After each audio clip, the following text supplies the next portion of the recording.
Josh, what's going on? I don't know what they're doing, man. Why is it happening again? They keep doing this. How many times are we going to be asked to pay the money for the thing that we just played a few years ago? I can't play Horizon Zero Dawn one more time. Oh my god. So the story doing the rounds, I should point out that we are Scott Tilford? We are Scott Tilford and Josh Brown. Yeah. The story doing the rounds initially from MP First, corroborated by VGC and Gematsu, is that Sony are pursuing a remaster of Horizon Zero Dawn, and there's also an upcoming multiplayer Horizon game as well, both titles scheduled for the PS5 and the PC. To quote the MP First report, they say, our source didn't elaborate whether or not this is a build from the ground up remake. However, we were told that the remake features an improved lighting system, ambient occlusion and such, overhaul textures and better animations with new character models to match those found in the sequel, Horizon Forbidden West. Now, this has set the internet ablaze because in the shadow of The Last of Us Part 1 remake, something that, was a little bit divisive in itself, whether or not it needed it or not. Horizon Zero Dawn only came out in 2017. That's a game only from 5 years ago. And for me, this whole thing comes down to just how much money Sony are now going to ask us to fork out for something that is absolutely playable and beautiful already on the PlayStation 5.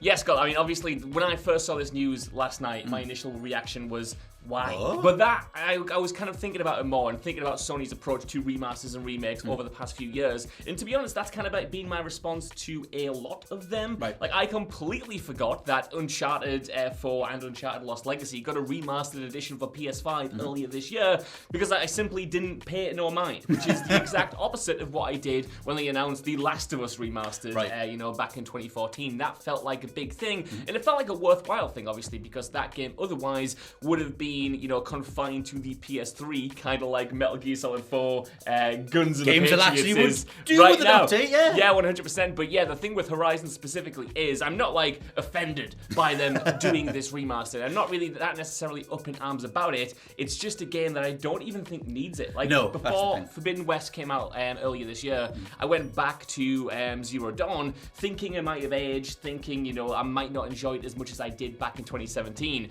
But man, with the patches that have been added to that game to bump the resolution, to bump the frame rate, it still plays incredibly well. You can play that now on a PlayStation 5 and have no idea that it's 5 years old. It feels that fresh. That was to clarify. We talked about this before we were recording. The idea of what now it's so granular. What constitutes a remaster or a remake? The blurred lines between the way that Activision do it and the way that EA are now going to be doing with Dead Space, and just remasters where it's a frame rate and resolution uptick, which was more the case with Uncharted and Lost Legacy. Yes. But that still made them very much at home on the PS5 in a way that playing the base version of the PlayStation 4 Uncharted 4 or Lost Legacy on PS5 hadn't. So it was kind of like you might as well go in there and uptick the frame rate and the resolution, etc. In this case, they're adding animations, they're changing the lighting system. It feels a bit more in the vein of a Last of Us Part 1 remake, but I guess we'll have to wait and see just how much time and effort they put into it. Yeah. There's also something that Sony have tried to do, which I initially thought was their version of what Activision were doing, which was the director's cuts of stuff. We got it with Death Stranding, we got it with Ghost of Tsushima, and I kind of wondered if that was what the route they were going to go down, and maybe this will be a $10, £10 or £20 update, and we just get some new content. There was a deleted tweet from Lance Reddick very recently, just over the weekend, who plays Silence in the franchise, saying that he was recording new stuff, and then that, like I said, that tweet got deleted. So maybe that's for some new stuff, and maybe this is a way more palatable upgrade than we think. It just kind of feels like Sony doesn't really understand how to roll out these kind of remasters as of yet, because some of the games you mentioned there, those director's cuts of incredible games, came with a slight fee. They added, better frames per second, better resolution, all of that jazz, even in some cases some DLC. However, then we've had the Spider-Man remastered debacle where that was actually tied to Miles Morales, and you couldn't go and buy Spider-Man remastered just on the storefront because it was tied to a completely different game. And then we had Uncharted, which was like £35, and then we had The Last of Us Part 1, obviously, which was a full remake and a full £70 price point. Yep. But it seems like they've tried all of these different ways and haven't quite settled on an approach. I would be kind of more open to this and less eye-rolly if they had been consistent, if they had just decided on what they want to do with these older games and kind of set out a game plan, because there's a reason why we get this kind of leak and we're here just kind of asking what it is and what price is it going to be. Like, even from a leak, we should understand what a Sony remaster or what a Sony remake actually is. Yes, I've long said that Sony are a very reactive company, so I think they've seen what the competition are attempting. They've kind of put their own spin on it, like I said, with the director's cuts, and they're not making something from the ground up, although the MP First report said that's not clarified as of yet, so it could be a Last of Us Part 1 type deal. However, overall, my theory on this is that Sony are trying to make a tie-in remaster or some sort of tie-in franchise game to go with their new TV shows. For me, that's why they just did The Last of Us. I feel like they're doing Horizon because there's a Horizon TV show coming up, and they're going to have the Horizon Call of the West VR stuff to push.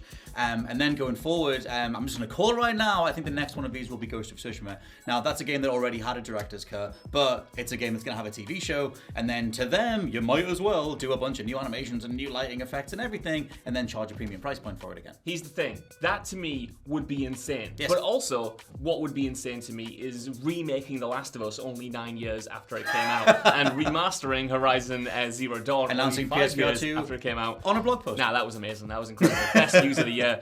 So yeah, I actually wouldn't rule that out because, like you said, it does line up. They're their biggest franchises, right? Ghost of Tsushima, Horizon, The Last of Us, Sony's biggest franchises, and now we're getting into an era where they're spinning off those big franchises into, other multimedia ventures like these TV shows. So yeah, why not kind of keep the excitement there by announcing these kind of editions, these remasters, these ports of iconic games. I mean, I think it's kind of, it's not interesting to me, but if it gets someone else into these games, maybe it's worthwhile. That's the thing, because you mentioned, why not? It's the why not is, for me, is because it's boring as hell. I think it's so, I would love to know the dev side of it. I'd love to know the reality of what Guerrilla Games are working on and just how many resources are taken off a potential new idea or new IP or R&D into a new thing because they're remastering something or remaking something that is only a few years old. We know that in The Last of Us's case, that project was taken over by a different studio, and Naughty Dog stepped in and said, look, we'll just do it because we might as well get it right. And it seemed like a portion of Naughty Dog were already waiting to work on something, whilst Naughty Dog overall decided what their next game was going to be, so they might as well just work on the Last of Us remake.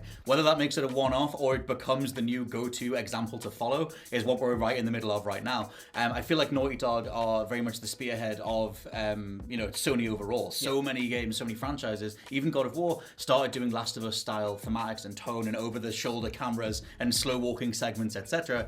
And I wonder, whether or not this is just they saw what they could get away with, and enough people bought The Last of Us at £70 that they're going to try and do it again with their next biggest franchise, which right now is Horizon. Yeah, I'm going to be really intrigued to see what the sales were like for all of these different approaches to the remasters. Did Spider-Man Remastered being tied to Miles Morales bump that game's sales? How did the Uncharted Lost Legacy collection sell? And how did The Last of Us Part 1 sell? And it's kind of at this moment in time, you almost can't get a definitive answer because The Last of Us Part 1 is tied to the PlayStation 5, and you can't get a PlayStation 5, so that's going to kind of, it's going to come in waves. Sales for that game is presumably going to come in waves the same way that Miles Morales keeps breaking the top 10 every time there's a shipment of PlayStation 5s to the UK. It just keeps re-entering, and it has legs in it. And I guess, maybe that's the same data that Sony's looking at, just trying to figure out an approach, but it means it leaves doofuses like us confused in studios trying to figure out what the hell they're doing and what their overall game plan is, because that's kind of what I'm not getting from Sony at the moment. Not just in terms of these remasters and remakes, just in terms of their grand plan for the entire generation. It seems a little bit wishy-washy. It seems a little bit all over the place. It seems a little bit reactive, like you said. And I'd rather them have a kind of confident approach than whatever this is, where they're trying a little bit of everything. The thing is, it's in a way, it's fascinating. I get it. The Jim Ryan era. I get it. You're pushing for franchises. You got PlayStation Studios. You made the animation. You're moving into movie territory. We got the Uncharted thing. The Uncharted movie finally came out after 15 years when it was initially the Mark Wahlberg version in 2007. And I feel like he's pushing in that direction. It's we need to make sure that people know about these franchises, their household names, the same as the likes of Nintendo, and then we rotate through them. Just what Nintendo have done. I feel like that's the overall push, and roping in TV shows and movies and everything else. But that comes at the cost of new IP development, or at least it feels like it, and optically it feels like it, because you can only rotate through the same handful of things. And I did see a lot of reactions to this over the weekend, and I forget the exact person who tweeted it out, saying that we're almost training a new generation of gamers to only rotate through a handful of genres, as opposed to PlayStation, especially on the PS1, the PS2, used to be known for a massive variety of genres, game mechanics, approaches to story, etc. And that's what got them to where they are. Like I said, I find it really, really boring to just go back and do something that you've already done. Yeah. And also, it makes me think of the way that a lot of the PC space is, which is, if you want to chase tech, that's fine. But I think that, to me, I don't want a new graphics card every 6 months. I don't want a new version of a game every other year. I would much rather you put that time into something new. And it's not that you can't do it. Fair textures get better every year, but I don't care. Well, it's ironic, I think, that the first report that we got on The Last of Us remake was the Bloomberg report that kind of like dove into why that game existed. And like you said, it initially started at another team and then was brought up to Naughty Dog to finish. But in that report, I'm pretty sure they mentioned the fact that Sony's kind of ethos going forward was to focus on a handful of titles in that greenlighting live service mobile games. Yeah, in that greenlighting, kind of anything new and risky just wasn't really in their wheelhouse at the moment. And that sentiment has been echoed by Jim Ryan in some interviews, and other executives where they're talking about how expensive these games are to produce and, why they need to kind of go all in on these blockbuster titles. But yeah, then we're starting to see like the reality of that now, where we're not just getting sequels to all of these franchises, but we're getting remasters and we're getting remakes, and it does feel like Sony has a handful of exceptionally successful games. But that's all we get. That's all we get for, just every couple of months we'll get another iteration of Horizon, we'll get another iteration of Ghost of Tsushima, and that's fine because I kind of love these games, but it's not fine when that comes at the lack of any creativity elsewhere, and that's kind of what I want to know going forward.